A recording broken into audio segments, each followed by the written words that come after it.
Au cœur de la campagne provençale, là où les collines ondulaient en ombre bleutée sous le soleil couchant et où les chemins de terre semblaient s'évanouir dans l'horizon, existait un village nommé Saint-Martin-du-Bois. Ce n'était ni un lieu grand ni important, à peine une poignée de maisons de pierre agrippées au sol aride, comme si seule la foi la plus tenace les empêchait de s'effondrer. Des poules maigres traversaient la route principale sans la moindre hâte, picorant une poussière ingrate. Des chiens efflanqués dormaient sous les platanes aux feuilles chargées de la poussière de l'été, et le vent, toujours froid en cette saison, le Mistral, s'engouffrait en novembre dans les interstices des fenêtres avec un sifflement plaintif, comme s'il cherchait une compagnie qu'il ne trouvait jamais. Cette année 1999 avait été la pire que la plupart des anciens pouvaient se remémorer. Les pluies étaient arrivées trop tard et en trop faible quantité, la lavande n'avait pas fleuri comme elle aurait dû, et les quelques vignes qui avaient survécu avaient donné un raisin maigre et acide. Le marché du village avait refusé la quasi-totalité de la récolte, la jugeant trop pauvre, trop laide, invendable. Dans un village où chaque âme dépendait de la terre, l'échec d'une récolte n'était pas une simple nouvelle, c'était une sentence de mort lente. Dans une petite maison de campagne à l'écart du bourg, si frêle qu'elle semblait retenir sa respiration à chaque assaut du vent, vivait la famille Dubois. Le père, Nicolas, était un homme décharné au regard las, ses mains noueuses et durcies par des années d'un labeur qui s'avérait désormais inutile. La mère, Sandrine, portait sur son visage bienveillant les marques d'une préoccupation constante, comme si chaque ride conservait le souvenir silencieux d'une lutte que personne d'autre ne pouvait voir. Et entre grandissaient deux enfants, Manon, âgée de 11 ans, une fillette silencieuse et observatrice dont les yeux semblaient tout absorbés, et Léo, 7 ans, encore capable de sourire, bien que la faim fût déjà une visiteuse bien trop régulière dans leur foyer. En ce samedi matin glacial, la famille s'était réveillée avec un unique objectif gravé dans chaque esprit, trouver quelque chose à manger. Tout ce qui leur restait était une petite baguette rassie, dure mais encore comestible, que Sandrine gardait cachée, enveloppée dans un torchon comme s'il s'agissait d'un trésor inestimable. Il n'y avait plus d'argent, aucune promesse de travail, rien d'autre que ce morceau de pain. On la coupe en 4, suggéra Nicolas, sans la moindre conviction dans sa voix. Même si ce n'est pas grand-chose, ça calmera nos estomacs. Mais Sandrine secoua lentement la tête, ses yeux fixés sur le torchon. Pas aujourd'hui. Aujourd'hui, il faut la garder pour ce soir. Nous ne pourrons pas marcher si longtemps le ventre vide. Manon observait la baguette comme on contemple une dernière lueur d'espoir avant l'obscurité totale. Léo, lui, ne demandait plus pourquoi il ne mangeait pas. Il avait appris, à son jeune âge, que le silence faisait moins mal que la réponse qu'il recevrait. La famille sortit de la maison, la baguette précieusement gardée par Sandrine. L'air sentait le bois humide et la terre épuisée. Un brouillard bas s'accrochait aux branches nues des arbres, rendant chaque chose plus froide, plus hostile. Saint-Martin-du-Bois s'éveillait à peine. Seuls quelques vendeurs sur le marché du village arrangeaient leurs maigres étals, jetant au Dubois des regards de côté, des regards qu'on réserve à ceux qui portent une malchance que l'on craint contagieuse. Nicolas demanda du travail. On lui répondit que non, avec des haussements d'épaules qui en disaient long sur la misère partagée. Sandrine chercha des légumes abîmés, bon marché. Il n'en restait plus. Manon marchait sans un mot, sentant à chaque pas le silence entre devenir plus lourd, plus écrasant que la faim elle-même. Alors qu'ils rebroussaient chemin vers leur maison, résignés et plus vides encore qu'à leur départ, ils virent quelque chose qui les fit s'arrêter net. Au bord du chemin, assise sur une borne de pierre moussue, une vieille femme tremblait sous un châle usé et décoloré. Sa peau semblait presque transparente, ses mains, posées sur ses genoux, étaient aussi fines que des branches mortes. Elle n'avait ni sac, ni panier, rien, seulement une paire d'yeux caves qui se levèrent lentement vers eux lorsqu'ils passèrent à sa hauteur. « Auriez-vous quelque chose à manger » demanda-t-elle d'une voix qui était à peine un souffle, un murmure brisé par le froid. Sandrine s'immobilisa. Nicolas aussi, bien qu'un pli de tension se soit formé sur son front. Manon serra instinctivement la main de sa mère. Léo cacha son visage contre la jupe de Sandrine. « Nous n'avons pas grand-chose, madame, » répondit Nicolas avec une honnêteté amère. La vieille femme baissa le regard, comme si elle connaissait déjà cette réponse par cœur, comme si elle l'avait entendue 1000 fois. Sandrine regarda le petit paquet qu'elle tenait contre elle, là où était gardée la baguette. Une baguette pour 4 personnes, pour une journée entière, pour survivre. Mais la vieille femme tremblait, et il y avait quelque chose dans son regard, une lassitude, quelque chose de plus profond que la simple pauvreté. Une fatigue impossible à décrire, un poids dans ses yeux qui n'était pas seulement celui de la faim. « Maman » murmura Manon si bas que seul le vent aurait pu l'entendre. « Elle a froid. » Sandrine déglutit avec difficulté. Ses propres doigts tremblèrent en défaisant le nœud du torchon. Elle sortit la baguette, leur unique baguette. Elle la tint un instant dans ses mains, sentant comment ce petit morceau de nourriture représentait en réalité la mince frontière entre tenir un jour de plus et s'effondrer complètement. La vieille femme releva la tête et ses yeux, bien qu'éteints, brillèrent d'un reflet étrange. Une lueur que Sandrine ne put ignorer. « Tenez » murmura-t-elle finalement, tendant le pain avec des mains hésitantes. « C'est peu, mais c'est tout ce que nous avons. » La vieille femme le prit avec une délicatesse presque sacrée. Elle esquissa un sourire léger, triste et reconnaissant. « Dieu voit ce que vous faites » murmura-t-elle. « Même lorsque vous croyez que personne ne vous regarde. » Et avant qu'il ne puisse répondre, la femme se leva, fit quelques pas dans le brouillard et disparut. Trop vite. Comme si la brume l'avait avalé. Nicolas fronça les sourcils. « Vous l'avez vue ? Où est-elle allée ?» Sandrine sentit un frisson glacial lui parcourir l'échine. Manon, les yeux écarquillés, murmura « Elle n'a pas laissé de traces. » Léo la regarda en tremblant. « Et maintenant, qu'est-ce qu'on va manger ?» Nicolas ne sut que répondre. Personne ne le sut. Le brouillard les enveloppa comme une étreinte glaciale. Le chemin du retour se fit plus long, plus silencieux, plus lourd. Ils avaient donné le dernier bien qui leur restait, et aucun d'eux n'imaginait que ce geste, si simple et si petit, venait de réveiller quelque chose d'ancien, de profond et de sacré. La famille Dubois rentra chez elle à pas lents, traînant non seulement la fatigue de la journée, mais aussi une question silencieuse qu'aucun n'osait formuler à voix haute, avaient-ils fait le bon choix en donnant leur dernière nourriture ? Le soleil était tombé derrière les collines, couvrant Saint-Martin-du-Bois d'une lumière opaque et mélancolique qui rendait les ombres plus longues, plus froides. Le brouillard était toujours là, agrippé au sol comme s'il refusait de se dissoudre. Le mistral soufflait entre les tuiles du toit, faisant gémir la vieille maison de campagne à chaque rafale. Lorsqu'ils entrèrent, l'intérieur était sombre, à l'exception d'une bougie presque entièrement consumée que Manon avait laissée allumer ce matin-là.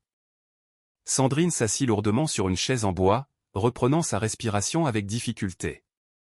Nicolas se passa une main sur le visage, essayant de repousser l'épuisement qui le dévorait de l'intérieur. « Demain, ça ira mieux, dit-il, mais sa propre voix manquait de conviction. Manon et Léo s'assirent ensemble sur le sol en terre battue, se serrant l'un contre l'autre pour chercher un peu de chaleur. L'estomac de Léo gargouilla de manière audible dans le silence pesant. Personne ne fit de commentaire. Le silence était plus facile à supporter que la culpabilité. La nuit s'installa sans hâte. Le froid s'infiltrait par les murs de pierre, la bougie vacillait comme si elle aussi avait peur. C'est alors que Sandrine releva la tête. « Vous sentez ça ?» demanda-t-elle dans un murmure. Au début, personne ne répondit, mais peu à peu, l'arôme devint impossible à ignorer. Du pain. Du pain fraîchement sorti du four, une odeur tiède, douce, réconfortante. Un arôme impossible. Manon ouvrit de grands yeux, comme si elle était en plein rêve. Mais il ne reste plus rien, murmura-t-elle. Nicolas se leva, confus. Ça doit venir d'une maison voisine. Ou du vent. C'est impossible. Mais l'odeur ne venait pas de l'extérieur. Elle venait de l'intérieur, précisément du coin où Sandrine avait posé son torchon vide. Le même torchon dans lequel elle avait enveloppé le pain donné à la vieille femme. Sandrine se leva, le cœur battant à tout rompre. Elle fit 2 pas, retint sa respiration et, de ses mains tremblantes, souleva le tissu. Le torchon était vide, mais il était chaud, comme s'il avait contenu quelque chose de brûlant quelques secondes auparavant. « Ce n'est pas possible », chuchota Sandrine, ses yeux fixés sur le vide. Manon, s'approchant lentement, sentit un frisson lui parcourir les bras. L'arôme devint plus intense, presque écrasant, comme si quelqu'un d'invisible cuisait du pain entre leurs pauvres murs. Léo tira sur la jupe de sa mère. « Maman, j'ai peur. » Sandrine le serra contre sa poitrine, mais elle tremblait tout autant que lui. Et puis, un second arôme se mêla à celui du pain. Une odeur douce, florale, comme de la lavande fraîchement coupée. Nicolas se tourna vers la porte, certain que quelqu'un devait être là. Il l'ouvrit brusquement. Rien. Seulement le brouillard, un brouillard si épais qu'il formait un mur gris et impénétrable. Qui que vous soyez, murmura Nicolas vers l'obscurité, laissez-nous en paix. Mais la réponse ne vint pas de l'extérieur. Elle vint de l'intérieur. Un chuchotement à peine audible, si léger qu'il semblait se glisser entre les fissures du bois. Merci, ma fille. Manon se figea. Son regard s'éleva lentement vers la partie la plus sombre de la pièce. Papa, dit-elle d'un filet de voix, quelqu'un m'a parlé. Nicolas sentit sa gorge se nouer. Qui? Manon déglutit. Son visage était pâle, mais ses yeux brillaient d'un mélange de peur et de fascination. C'était une femme. Une voix. Comme si elle était triste. Elle a dit « Merci, ma fille ». Le silence qui suivit fut aussi dense que le brouillard au dehors. C'est à ce moment que quelque chose frappa légèrement à la fenêtre. Pas un point, pas une pierre. Un contact doux, comme la caresse d'une main délicate. Ils se tournèrent tous en même temps. La fenêtre était couverte de buée, mais au milieu de la vapeur, une marque commença lentement à se former. D'abord une ligne, puis une autre, puis un tracé courbe, jusqu'à ce que cela devienne quelque chose de reconnaissable, une sorte d'arc, comme le contour d'un manteau. Le manteau d'une femme penchée. Sandrine fit un pas en arrière, pressant ses mains contre sa poitrine. Ça ne peut pas être. Manon s'approcha lentement et posa sa main sur la vitre. Le froid mordant traversa sa peau, mais sous le froid, il y avait une chaleur. Une chaleur douce, humaine. Elle est là, chuchota-t-elle. La vitre vibra à peine, comme si elle répondait au contact de la fillette. Nicolas inspira avec difficulté, tentant de reprendre le contrôle. Ce n'est pas normal. Ce n'est pas bon. Mais à l'instant où il prononça ces mots, quelque chose d'autre apparut dans la maison. Sur la table, là où il n'y avait rien auparavant, un tissu bleu soigneusement plié reposait en silence. Un bleu profond, un bleu céleste, d'une couleur si pure qu'il semblait émettre sa propre lumière. Qui a laissé ça? Demanda Sandrine, bien qu'elle sût que personne dans la famille ne l'avait mis là. La bougie vacilla violemment, comme si l'air s'était soudainement chargé d'une énergie nouvelle. Léo se mit à pleurer. Manon tremblait. Sandrine chercha la petite croix en bois qu'elle portait à son cou. Nicolas s'approcha lentement du tissu bleu, la main tendue, mais avant qu'il ne puisse le toucher, la flamme de la bougie s'étira, comme si un soupir invisible l'avait aspiré vers le haut. Et le chuchotement revint, plus clair cette fois. Ce que vous avez donné reviendra, mais pas comme vous l'attendez. Le vent s'écrasa contre les murs, la fenêtre s'embua davantage. La marque du manteau disparut aussi vite qu'elle était apparue. La maison devint silencieuse, trop silencieuse. Sandrine s'approcha de la table et toucha le tissu. Il était doux comme de la soie, chaud comme une peau humaine. Nicolas murmura, elle. Cette femme. Celle que nous avons vue aujourd'hui. Manon compléta la phrase pour sa mère, ce n'était pas une femme ordinaire. L'aube tomba sur Saint-Martin-du-Bois sans prévenir, comme une couverture pesante qui écrasait toute trace de chaleur. Personne dans la famille Dubois n'avait réussi à dormir. L'arôme de pain imprégnait toujours l'air, persistant et impossible à ignorer. Le tissu bleu reposait sur la table, projetant une faible lueur qui semblait respirer avec l'obscurité elle-même. Sandrine fut la première à se lever. Ses genoux craquèrent lorsqu'elle s'approcha du torchon vide où elle avait gardé la baguette. Elle le toucha. Il était encore tiède, une tiédeur inexplicable. Ce n'est pas normal, murmura-t-elle plus pour elle-même que pour les autres. Nicolas, assis en silence près de la porte, ne répondit pas. Il fixait le brouillard qui s'infiltrait par les bords de la fenêtre. Un brouillard trop épais, trop dense, comme si quelque chose bougeait à l'intérieur, comme s'il respirait. Manon se blottit contre son frère. Le petit garçon tremblait toujours, bien que la maison fût maintenant presque sans vent. « Maman, la vieille femme va revenir ?» demanda Léo d'une voix éteinte. Manon le serra plus fort avant que Sandrine ne puisse répondre. Mais Sandrine ne sut que dire. L'image de la femme disparaissant dans la brume restait gravée dans son esprit. Et il y avait autre chose, quelque chose qui la troublait profondément, lorsque la vieille femme avait pris le pain, ses yeux avaient semblé reconnaître Sandrine, comme si elle l'avait déjà vue, dans une autre vie, en un autre lieu. Nicolas se leva d'un coup. « Je vais voir dehors, dit-il d'une voix ferme, bien que ses mains trahissent un tremblement évident. Manon bondit. « Ne sors pas, papa. Elle est dehors. Ou quelque chose est dehors. » L'homme la regarda, essayant de paraître rationnel. « Quelqu'un a pu nous laisser le tissu bleu. Peut-être un voisin. Nous ne pouvons pas penser à des fantômes. » Mais il ne croyait pas lui-même à ce qu'il disait. Il ouvrit la porte. Le brouillard se glissa à l'intérieur de la maison comme un animal silencieux. Nicolas fit 2 pas à l'extérieur et s'arrêta net. Devant la porte, posée sur une pierre, se trouvait la baguette. La même baguette qu'ils avaient donnée le matin même, reconnaissable à sa forme irrégulière, à la fissure sur le côté. Mais maintenant, elle était entière, chaude, comme si elle venait de sortir du four. « Sandrine » chuchota Nicolas en reculant. « Viens voir ça. » Elle s'approcha de la porte. Quand elle vit la baguette, sa main se porta seule à sa poitrine. « Ce n'est pas possible, Nicolas. Nous n'avons rien laissé. » Manon se glissa derrière sa mère.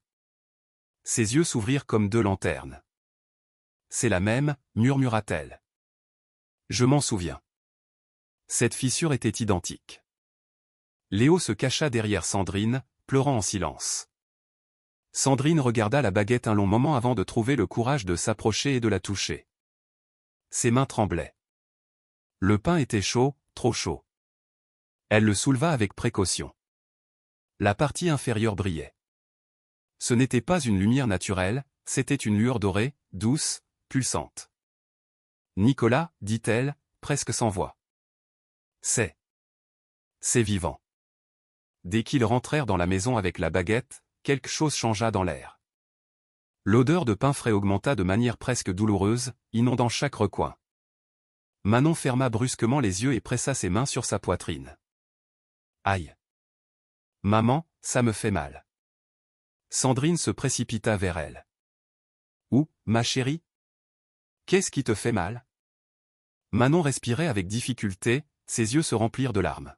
« Ici, » dit-elle en posant sa main au milieu de sa poitrine, juste au-dessus du sternum. Comme si quelqu'un me serrait de l'intérieur. Nicolas fronça les sourcils. C'est le pain. Qu'est-ce qui se passe, bon sang? Mais Manon secoua la tête, des larmes coulant sur ses joues. Ce n'est pas le pain. C'est comme si quelqu'un me montrait quelque chose, sanglota-t-elle. Quelque chose que j'avais caché. Sandrine sentit sa peau se hérisser. Quelle chose, mon amour? La fillette balbutia, que j'ai peur. Sa voix se brisa. Peur que vous me laissiez un jour. Que nous ne puissions plus vivre comme ça. Sandrine resta paralysée.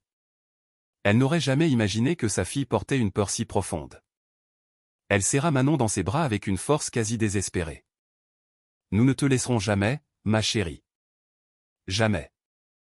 Mais tandis qu'elle l'étreignait, Sandrine sentit quelque chose d'étrange, une chaleur lancinante dans sa propre poitrine, comme si un doigt invisible appuyait exactement sur la cicatrice émotionnelle qu'elle-même portait en secret.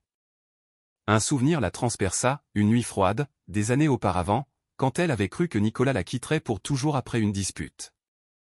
Une nuit où elle avait pleuré seule, sans que personne ne le sache. Maintenant, cette douleur, cautérisée par le temps, se rouvrait, saignante, vive. Non. Murmura Sandrine en tremblant. Ça ne vient pas de nous. Nicolas fit un pas en arrière. Ses yeux s'agrandirent d'une peur qu'il ne voulait pas admettre, car à cet instant, lui aussi sentit quelque chose. Une pointe dans son dos, juste à l'endroit où il portait sa culpabilité depuis des années. La honte de ne pas pouvoir donner assez à sa famille, la honte d'être un homme qui avait échoué, de leur avoir fait défaut. La baguette brilla d'une pulsation plus forte. Le tissu bleu sur la table sembla bouger sous une brise qui n'existait pas. La bougie s'éteignit d'un coup. La maison fut plongée dans la pénombre, et dans cette obscurité, une silhouette se dessina un instant sur la fenêtre. Une silhouette de femme, un long manteau, la tête inclinée. Sandrine porta la main à sa bouche pour ne pas crier. Manon serra son frère avec désespoir. Nicolas recula, cherchant une explication rationnelle qu'il ne trouvait pas. La silhouette disparut, et à sa place, une voix parvint de quelque part entre les murs et leurs pensées, le pain est revenu pour montrer ce qui fait mal et ce que vous taisez. Rien ne reste caché à celui qui regarde avec amour. La flamme de la bougie se ralluma seule. La baguette cessa de briller, mais la chaleur continua d'irradier. Sandrine regarda sa famille. Tous les quatre tremblaient. Nicolas murmura, quoi que ce soit, ce n'est pas fini. Manon leva les yeux, la terreur et la compréhension se mêlant dans son regard. Maman, je crois qu'elle veut qu'on se souvienne de quelque chose. Un coup de tonnerre lointain résonna, bien que le ciel fût dégagé. Le brouillard frappa les murs avec un murmure intense. Le tissu bleu bougea comme si une main invisible l'avait effleuré. Et alors, ils le sentirent tous en même temps, quelque chose de plus grand qu'eux était déjà entré dans leur vie et n'avait pas l'intention de repartir. Le lever du jour arriva sans couleur. Le ciel au-dessus de Saint-Martin-du-Bois était une nappe grise si opaque qu'elle paraissait malade. Le brouillard était toujours là, accroché aux arbres, aux toits, aux poteaux électriques qui craquaient sous le vent. La famille Dubois n'avait pas dormi. Leurs yeux rouges, leurs gestes absents, tout le disait, mais personne ne parlait de ce qui s'était passé. Le silence était le seul moyen de ne pas s'effondrer. Sandrine prépara une tisane sans saveur, juste pour tromper les estomacs vides. Manon continuait de regarder la fenêtre, espérant revoir la silhouette qui s'y était dessinée des heures plus tôt. Léo ne quittait pas sa mère d'un pouce. Chaque craquement du bois le faisait sursauter et cachait son visage. Nicolas, lui, semblait plus vieux, comme si la nuit lui avait volé plusieurs années d'un coup. « On ne peut pas rester enfermé ici », dit enfin l'homme. « Il faut qu'on comprenne ce qui se passe. » Mais sa voix sonnait creux, comme si elle n'appartenait pas tout à fait à ce monde. Sandrine le fixa. « Où veux-tu aller » Nicolas ne répondit pas tout de suite. Il regarda le tissu bleu sur la table, puis la baguette qui reposait maintenant en silence, tiède, presque vigilante. « À l'église, dit-il enfin. Le père Jean doit savoir quelque chose. Si quelqu'un comprend les signes, c'est bien lui. » Manon écarquilla les yeux. « Papa, et si elle est là-bas » Léo trembla rien qu'en entendant le pronom « elle », mais Nicolas serra les lèvres. « C'est justement pour ça qu'on doit y aller. On ne peut pas continuer à ignorer ça. » La famille s'engagea sur le chemin avec des pas prudents. Le brouillard leur laissait à peine voir à 2 mètres.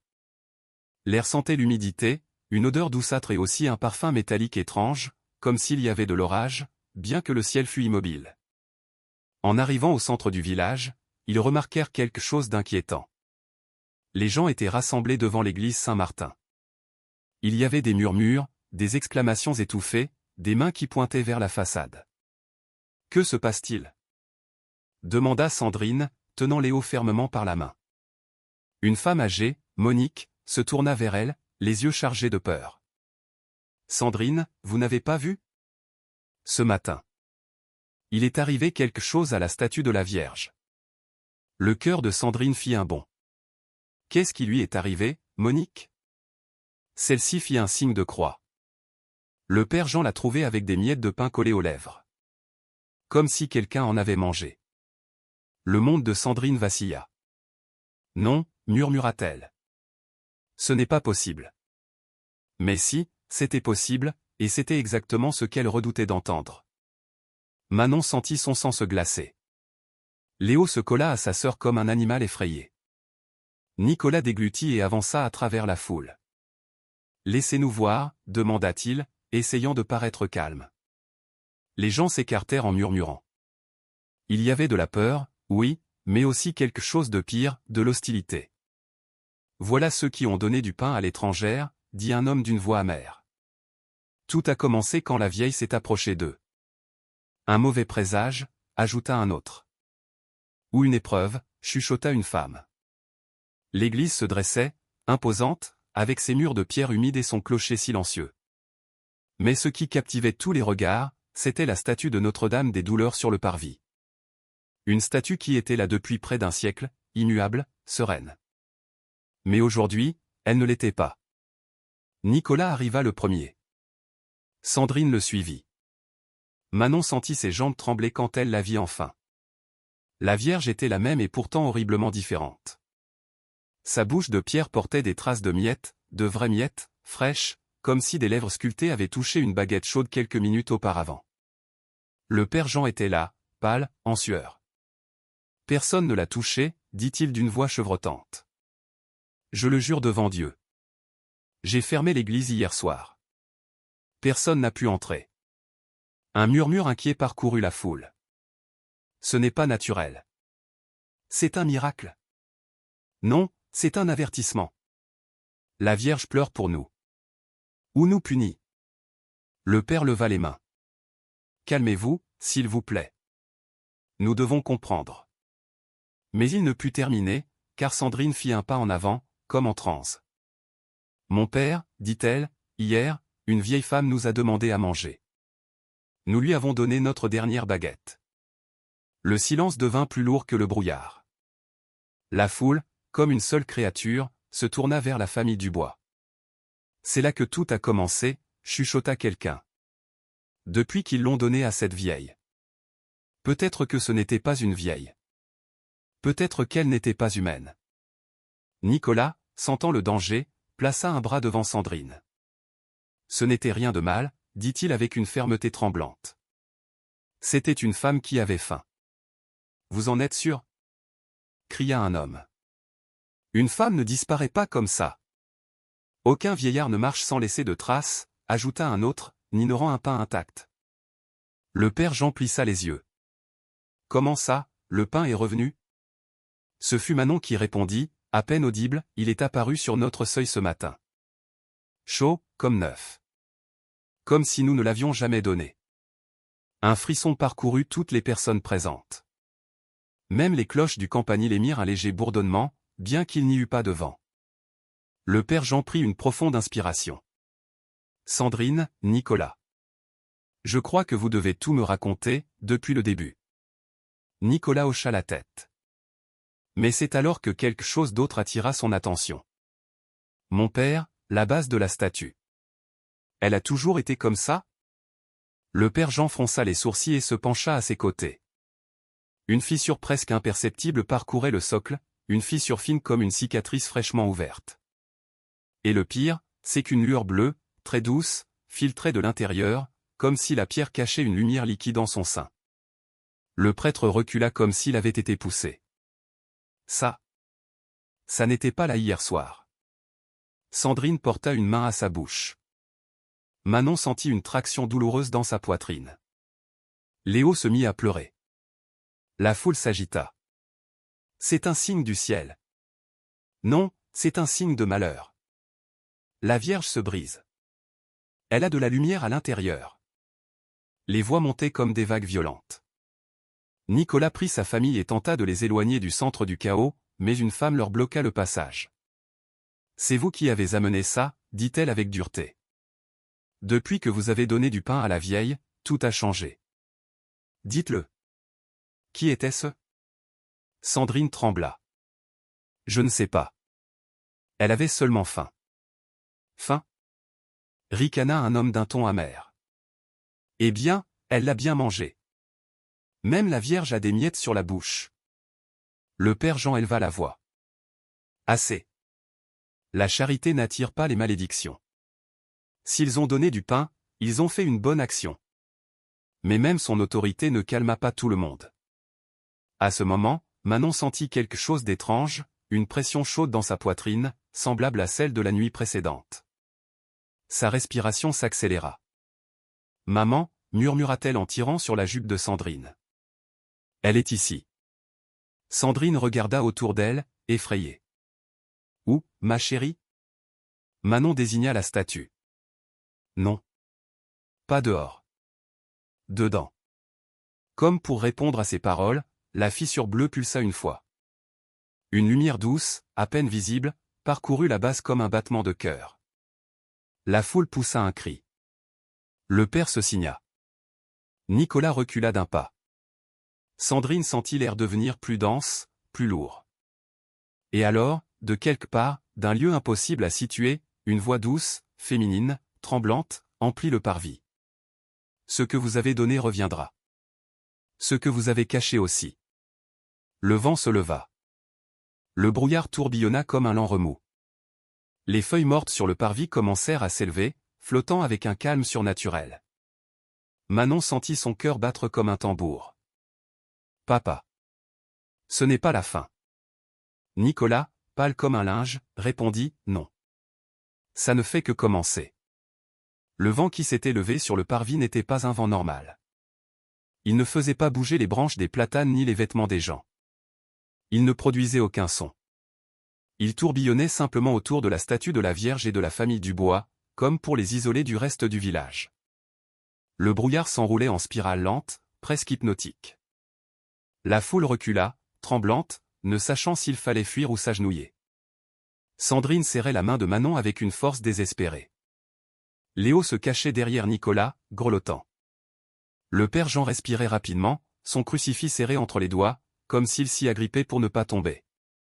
La fissure bleue à la base de la statue pulsa de nouveau. Une fois, 2 fois, 3 fois, comme un cœur qui se réveillait. Mon père, murmura Nicolas, ceci n'est pas normal. Non, répondit le père Jean sans quitter la statue des yeux, et ce n'est pas humain. La lumière s'intensifia, et pendant un instant, la pierre sembla devenir translucide. La foule retint son souffle. Un silence absolu tomba sur le parvis, si profond que même les chiens du village cessèrent d'aboyer. Là! Cria quelqu'un. Dans la lumière, une silhouette. Tous regardèrent.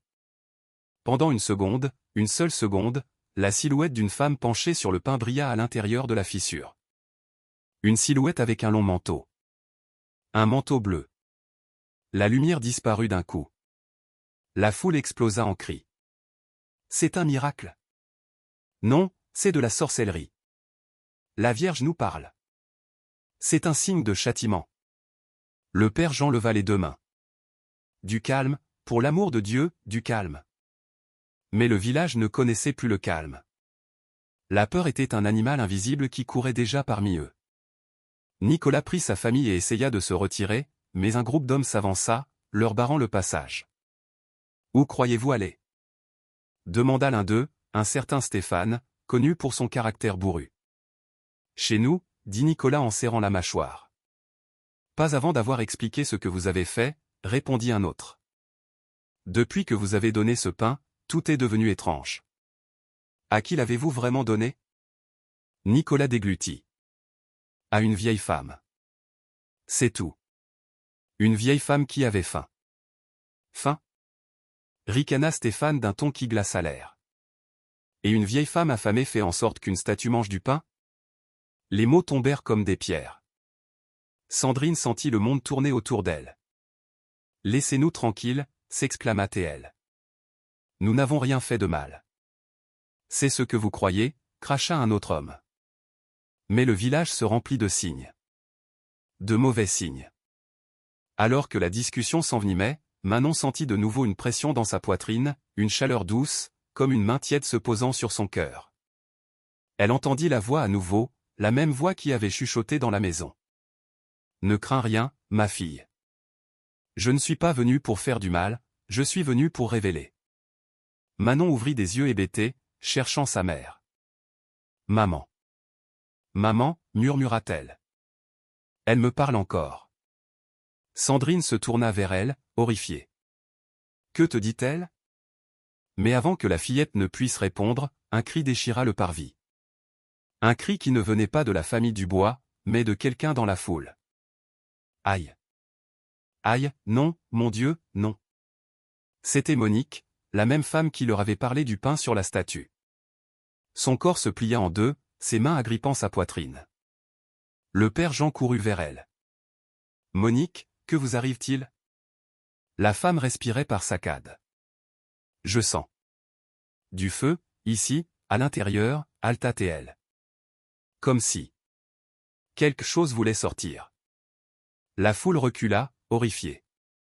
Un murmure sombre se propagea. Elle est possédée. La Vierge l'a punie. Cette famille a amené un mauvais esprit. Non.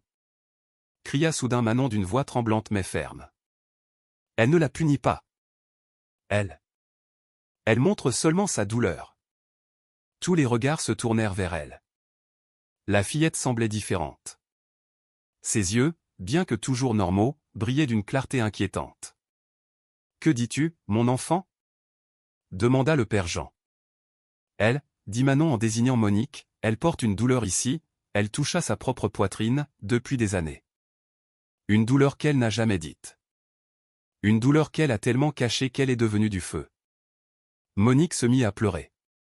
Des larmes épaisses, désespérées. « C'est vrai, » sanglota-t-elle. « J'ai perdu mon fils il y a 10 ans. Et je ne l'ai jamais pleuré. Jamais. Je ne l'ai jamais dit à voix haute. » La foule resta muette. Nicolas regarda sa fille avec incrédulité.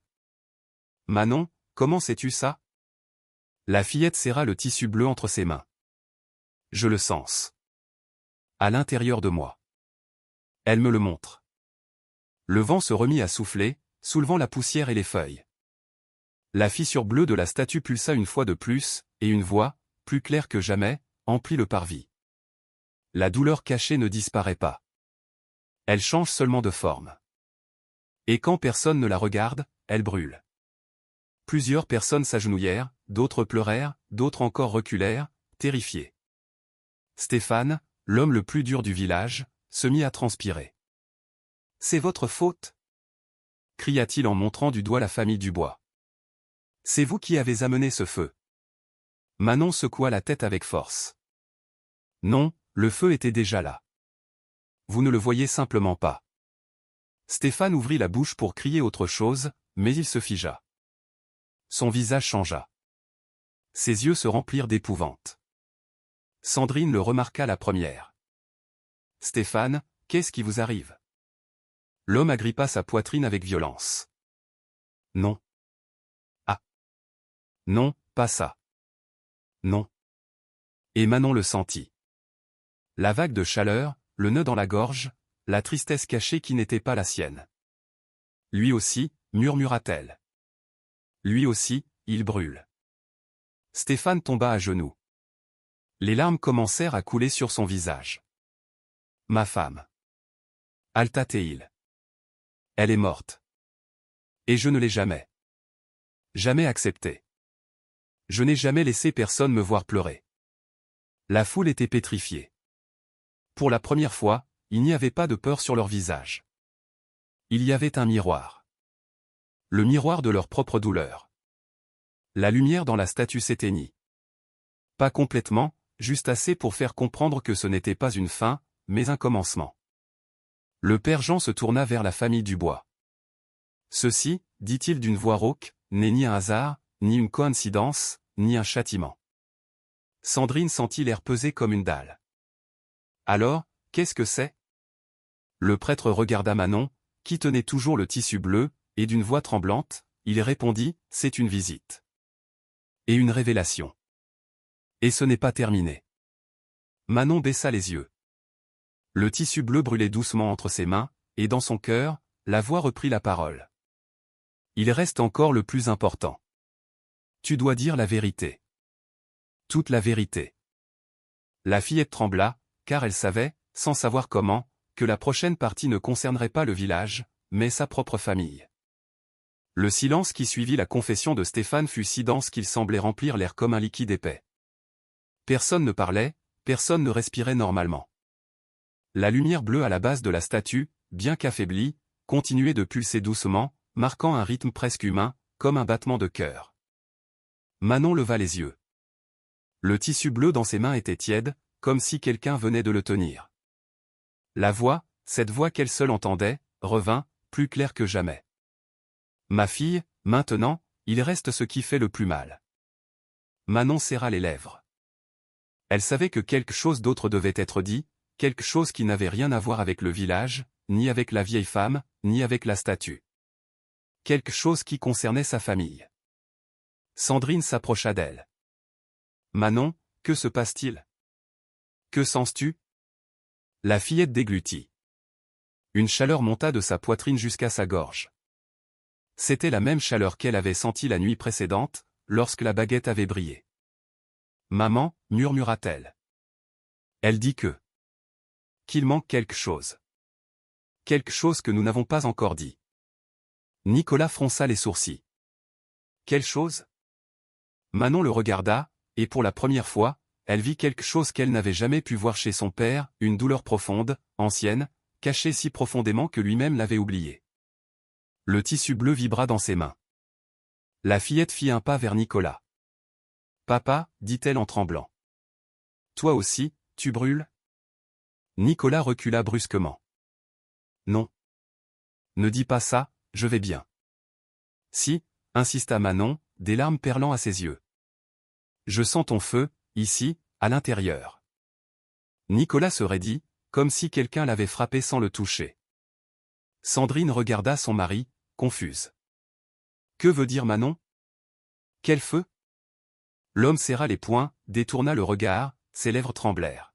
« Rien, ce n'est rien. » Mais Manon secoua la tête avec force. « Elle me le montre, papa. Elle sait tout. » La fissure bleue brilla plus fort, illuminant un instant le visage de l'homme. Et alors, Nicolas se brisa de l'intérieur. Un gémissement s'échappa de sa gorge. Un gémissement qu'il tenta de réprimer, mais qui finit par le plier en deux. Ses mains s'appuyèrent sur ses genoux. Le parvis entier le regardait. « Je... » murmura-t-il, « je ne veux pas me souvenir. » Sandrine s'agenouilla à ses côtés. « Nicolas, que caches-tu? » La lumière bleue pulsa de nouveau, et la voix, maintenant plus forte que jamais, parla dans la poitrine de Manon, « Dis-le. La honte qui n'est pas dite brûle plus que le feu. » Manon tendit la main et toucha le bras de son père. « Papa, dis-le lui. Dis-nous la vérité. » Nicolas releva la tête. Il avait les yeux pleins de larmes, une chose que ses enfants n'avaient jamais vue. « J'ai... » Sa voix se brisa. « J'ai toujours eu peur de ne pas être suffisant. » Sandrine écarquilla les yeux. « Suffisant? Pour qui? » Pour vous, murmura-t-il. Pour cette famille. Pour vous maintenir en vie. Pour vous protéger. Et j'ai échoué. J'ai échoué tant de fois. Ses épaules se mirent à trembler. La nuit où nous avons perdu la récolte, continua-t-il, j'ai pensé. J'ai pensé à partir. J'ai pensé que vous seriez mieux sans moi. Sandrine porta une main à sa poitrine, comme si on l'avait poignardée. Nicolas, pourquoi ne me l'as-tu jamais dit? Parce que j'avais honte, admit-il en baissant la tête. Honte de ne pas pouvoir vous donner ce dont vous aviez besoin. Honte d'être pauvre. Honte d'être un homme qui n'a pas su être suffisant. Manon pleurait ouvertement. Léo s'approcha de son père et le serra fort dans ses bras. Papa, ne pars pas. Ne pars jamais. Le père Jean observait la scène, la gorge nouée. C'est ça, murmura-t-il. C'est ça qu'elle voulait montrer. La lumière bleue dans la statue pulsa plus fort, et c'est alors que cela se produisit. Un murmure doux s'éleva de la baguette que Sandrine portait enveloppée. Un murmure empreint de tristesse et de tendresse. Le torchon se déroula de lui-même, s'étendant comme s'il avait une vie propre. La foule retint sa respiration. Devant eux, au milieu du parvis, le brouillard commença à prendre forme. D'abord un contour, puis un corps, puis un visage. Un manteau bleu. Sandrine poussa un cri étouffé, reculant d'un pas en tremblant. Ce n'est pas possible. Saint-Père du ciel. Manon serra le tissu bleu contre sa poitrine. La silhouette devint plus claire, et lentement, de la brume, émergea la vieille femme. Mais elle n'était plus courbée ni tremblante. Son visage était serein. Ses yeux, autrefois caves, brillaient maintenant d'une compassion indescriptible. La foule tomba à genoux. Stéphane pleurait ouvertement. Le père Jean ne put retenir un sanglot. La vieille femme parla, mais ses lèvres ne bougèrent pas. Sa voix résonna directement dans le cœur de chacun. Je ne suis pas venu pour punir.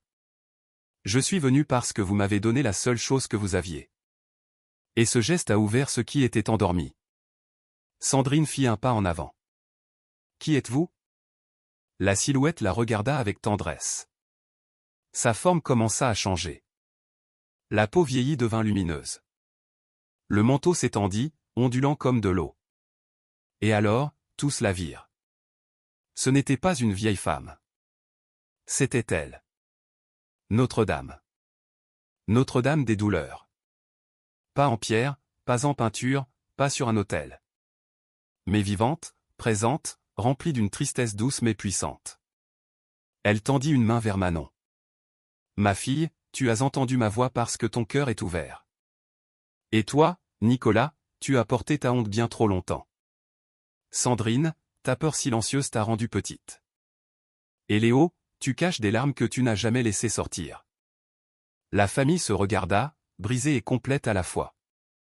La Vierge continua, le pain que vous avez donné n'a pas nourri un corps. Il a nourri une âme. La mienne. Car personne ne me donne ce qui fait mal. Personne ne m'offre sa honte, personne ne me confie sa peur. Vous, si. Le brouillard enveloppa sa silhouette, la rendant presque transparente. La foule pleurait sans pouvoir se retenir. Notre-Dame ajouta, mais il reste encore une vérité. Une qui se trouve dans votre foyer. Manon sentit un frisson lui parcourir toute la colonne vertébrale. Dans notre maison?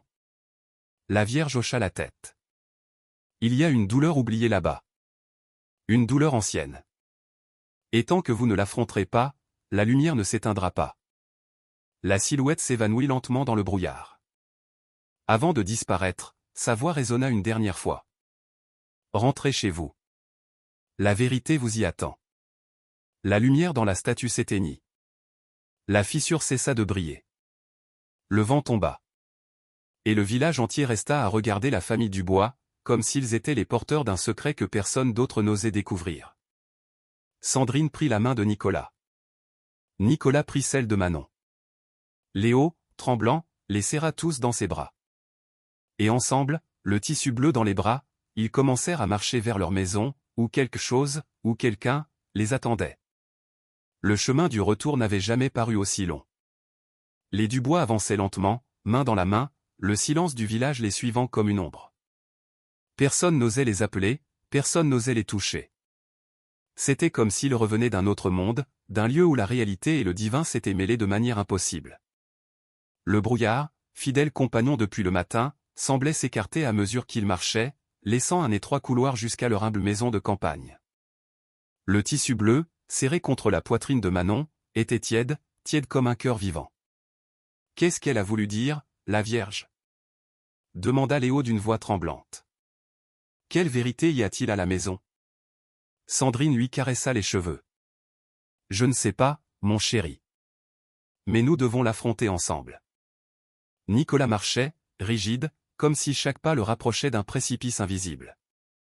Il avait avoué une honte qu'il avait consumée pendant des années, mais il sentait que ce qui venait était pire, plus ancien, plus profond. Lorsqu'ils arrivèrent devant la porte, l'air changea. Un froid sec, différent de celui de l'aube, les enveloppa. Un silence dense emplit l'espace. Les murs de pierre semblaient plus sombres, plus vieux, comme si la maison avait vieilli pendant leur absence. Sandrine ouvrit lentement la porte. L'intérieur était dans la pénombre. Le tissu bleu se mit à briller très doucement, illuminant à peine la pièce. Manon fut la première à entrer. Ses pas ne faisaient aucun bruit. C'était comme marcher dans un rêve. Tout était pareil, mais tout semblait différent. La table avec la bougie usée, les couvertures pliées, le coin où dormaient les enfants. Et là, sur la table, la baguette. De nouveau entière, tiède, les attendant. Sandrine se couvrit la bouche. Mon Dieu! Nicolas sentit une brûlure soudaine dans la poitrine. Qu'est-ce qui se passe? Manon s'approcha lentement de la baguette. Elle ne la toucha pas. Elle n'osa pas. La lumière du tissu bleu enveloppa sa main comme un guide, et alors, la voix revint. Pas de la statue, pas du vent, pas de l'imagination. De l'intérieur de la maison. Voici la vérité que vous n'avez pas dite. La bougie, laissée allumer le matin, se ralluma seule, avec une flamme haute et fine. Sandrine recula. Qui est là? L'air vibra, et dans le coin le plus sombre de la maison, là où la lumière n'arrivait presque pas, une ombre commença à prendre forme. D'abord un contour, puis un corps petit, une silhouette assise. Immobile. Manon haleta. Ce n'est pas possible. Léo se cacha derrière son père. Le contour devint plus clair. C'était un enfant. Un garçon d'environ 5 ans, assis les jambes croisées, regardant le sol. On ne voyait pas clairement son visage, mais sa présence remplissait la pièce d'une tristesse indescriptible. Sandrine sentit ses forces l'abandonner. Non. Non, pas ça. Nicolas fit un pas vers la silhouette. Qui es-tu?